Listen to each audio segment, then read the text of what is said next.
Welcome to the TEFL Training Institute podcast, the bite-sized TEFL podcast for teachers, trainers, and managers.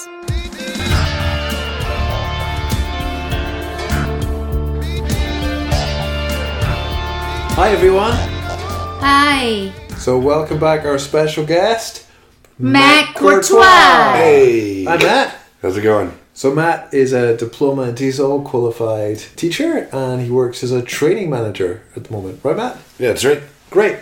So this week I wanted to read to you guys a quote from an article I came across on Edutopia by Ben Johnson, and the article is called Great Teachers Don't Teach. And he says, quote, "Great teachers engineer learning experiences that maneuver the students into the driver's seat and then get the teachers out of the way." I thought that was really interesting because it reminded me of another quote I'd heard before from Peter Drucker, the management guru, who says, "I hire smart people and get out of their way." So I thought today that we could talk a bit about when is it better to do less, like either as a teacher or a trainer or a manager. What are the times when less is more? So I remember when I started being a teacher trainer, Yeah. I spent a lot of time prepare one training session. And I remember I told maybe both of you at the very beginning when I started the trainer job, I felt so exhausted because I felt like I kept talking a lot and try to demonstrate a lot and try to give all the knowledge and skills to the teachers at one time. Yeah. But I forgot, actually, I don't have to do all these things. They should take the responsibility to explore the areas that we focus on rather than me always tell them what to do.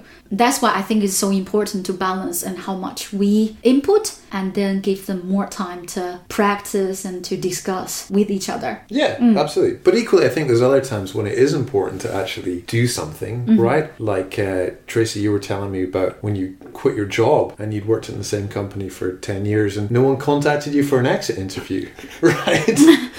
And I believe the same thing happened to you, Matt. Yeah, it did happen, And the same thing happened to me, right? So 25 years of collective experience and no manager has bothered saying, hey, have you got 10 minutes to give us your opinions about something? So I think there's also times when it's really important, either as a manager or a teacher or trainer, that you do something. But I thought it would be interesting today to talk about when those times are that it's better not to do something.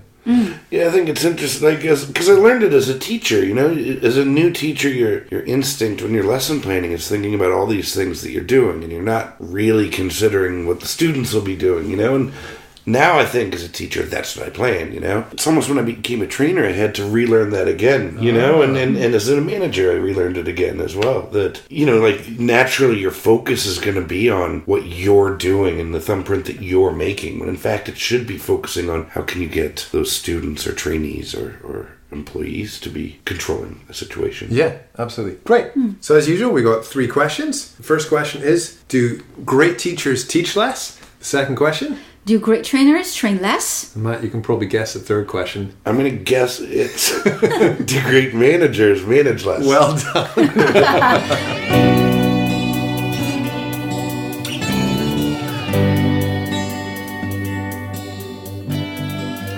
Great.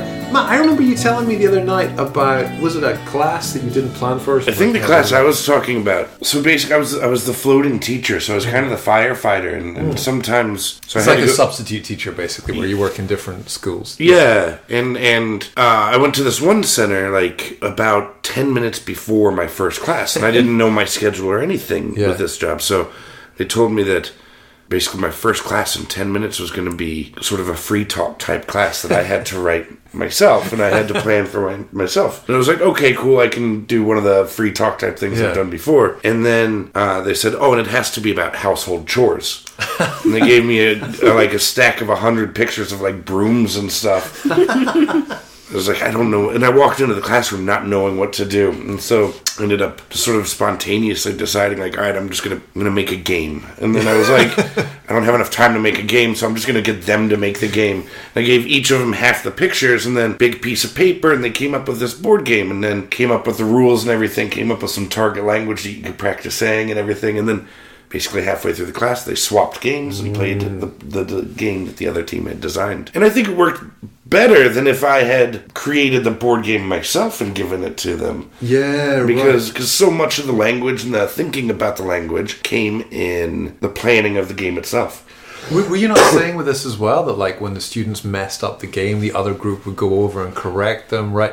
Which would never happen if it was the teacher's game. Yeah, right? yeah. I think everybody would be trying to win, and everybody would be trying to like do whatever. Whereas this is like they're ensuring that everybody else in the class is trying to play it correctly. This reminds me of something I used to do a lot when I was teaching kids, which would just be to sort of gradually devolve more and more responsibility in the class to the students. Like I think there's so many things that roles you assume the teacher has to have. Like, a really simple one is just taking the register at the start of the class, like who's here.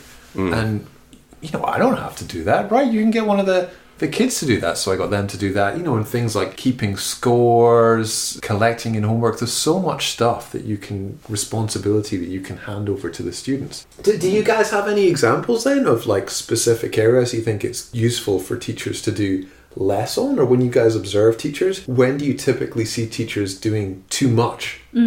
Language clarification. Great. Just teacher tend to control the whole clarification stage and just keep talking and emphasize the rules or clarify the meanings and then tell them the differences between different structures and the expressions rather than having students to explore the differences by themselves. I know as a teacher, of course, if you realize students are not able to identify those, right? And you need to step in. But you can see maybe 5 out of 8 like new vocabulary, and they're able to guess or they know the meaning by themselves. Why do you still spend that much time to clarify?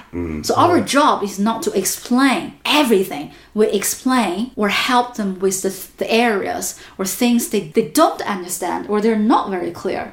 No, one thing it reminds me when it always strikes me that the teacher is taking on way too much responsibility and they're in the driver's seat way too much is during pair work, and you see teachers walking around and monitoring, and rather than stepping back and gauging where students are at, you see them interrupting the conversations and throwing in their own 2 cents, and it doesn't really help students do the activity any better. It's a lot of times you see teachers doing it with students who are already doing the activity really well and using the language really well. Yeah, you just interrupted people. You just stopped learning from happening. Yeah.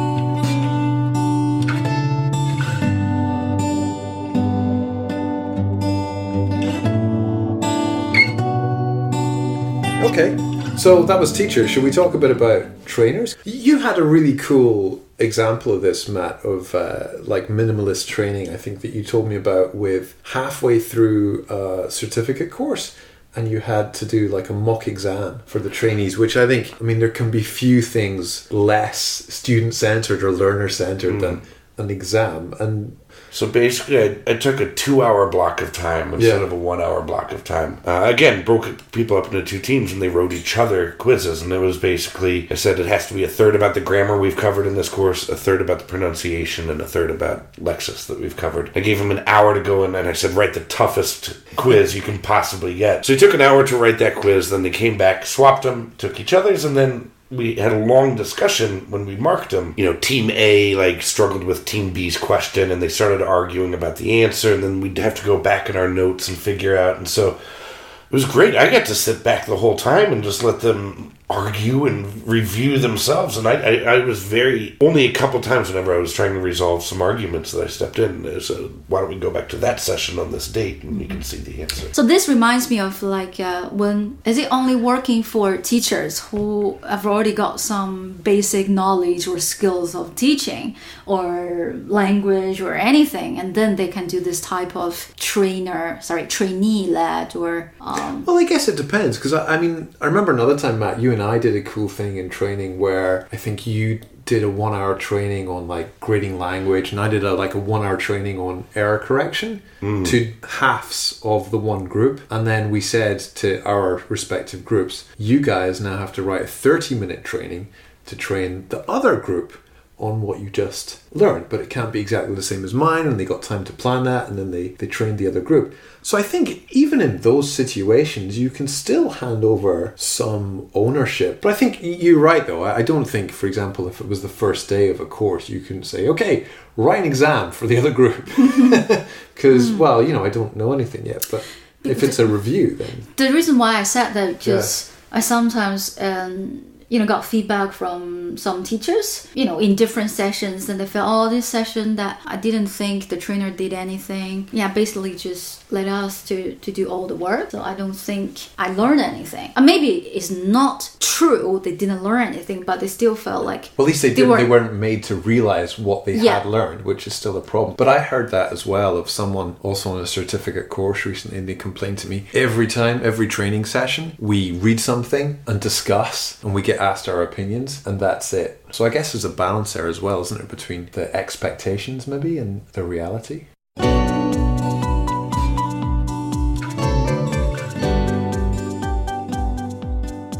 So I think for managers, one of the biggest, over managing things that happens is meetings, like meetings.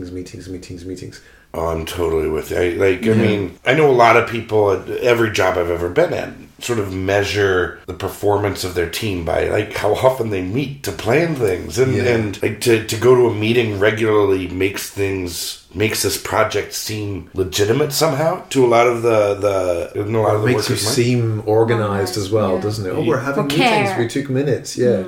But in actuality, like if you're in a meeting, you're not doing anything. Like you're talking about doing things, but the actual work isn't being done. Yeah. Well, absolutely. Again, I think both ends and probably too extreme. Or I experienced, working in a team, but there was no meeting, no updates for a long period of time. So I think the team members got really lost and confused and don't know what's going on in the team. I guess this comes down to the role of the manager. I think one of the manager's roles is as a conduit for information, so you have to sort of pass information around, and I think as part of doing that you might need to have some meetings, but I think not always, right? I don't know you guys, but when I was a new manager, I really didn't know how to delegate. I really struggled with that as well, believe it or not. Because maybe that's also how people perceive, managers sometimes. Like if the manager is not in the meeting, not running around in the office, looks really busy. So this manager is not doing much. It reminds me of the TV show Dr. House, and he has a team, 3 doctors. Also, when he was a manager, I think he did a really good job to make sure everybody use their potentials and the strength, and then to sort out the cases. So I don't know if something that we can take away from that. It's interesting because if you look at what he does in that TV show, he spends a lot of his time sitting around doing nothing but thinking. And this reminds me of something from the 80-20 principle. And he quotes some, I think, very, very old text about hiring leaders in the military. And he says there's 4 kind of managers or leaders, right? You can have lazy and stupid people. Those people are okay at management because they're stupid, but they won't screw many things up because they actually won't do very much. The worst managers are hard-working, stupid people because they will get involved in everything and cause all manner of demotivation and destruction. And you get hard-working, intelligent people who are okay managers. Like they go around and they do lots of things, but they never really get a chance to step back. But the best people for management are lazy, intelligent people because they will sit around and think about how to make things better and more efficient, and they'll spend more of their time thinking about how to do things and less of their time actually doing them. And I think House is a great example of that. I'd like to think of myself as a great example.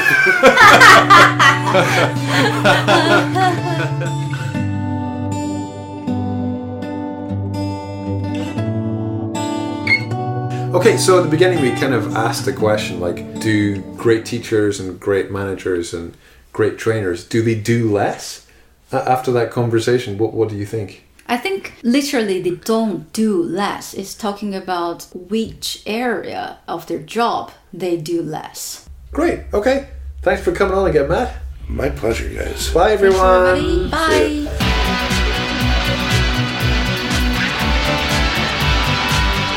For more podcasts, videos, and blogs, visit our website www.tfpopodcast.com.